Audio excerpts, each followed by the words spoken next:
রাজনীতির ময়দানে নেমেই প্রথম ছক্কা হাঁকালেন থালাপতি বিজয়। পর্দার অ্যাকশন হিরো এখন বাস্তবের জননায়ক। তামিলনাড়ুর মসনদে বসেই সাধারণ মানুষের দীর্ঘদিনের দাবি পূরণে নজরবিহীন এক সিদ্ধান্ত নিয়েছেন নতুন মুখ্যমন্ত্রী জোসেফ বিজয়। রাজ্য জুড়ে শত শত মদের দোকান বন্ধের নির্দেশে রীতিমতো তোলপাড় দক্ষিণ ভারত।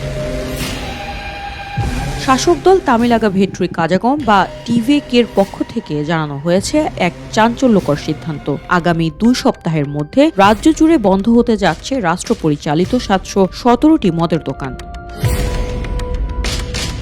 মূলত জনবসতি এবং পবিত্র স্থানের পবিত্রতা রক্ষার্থেই এই কঠোর পদক্ষেপ। সরকারি নির্দেশ অনুযায়ী উপাসনালয়, শিক্ষা প্রতিষ্ঠান এবং বাস স্ট্যান্ডের 500 মিটারের মধ্যে থাকা মদের আউটলেটগুলো আর রাখা হবে না। বর্তমানে রাজ্যের টাসমাগ পরিচালিত 4765টি দোকানের মধ্যে চিহ্নিত করা হয়েছে সেই বিতর্কিত 717টি দোকানকে, যার মধ্যে 276টি উপাসনালয়ের কাছে এবং 186টি শিক্ষা প্রতিষ্ঠানের গা ঘেঁষে গড়ে উঠেছিল।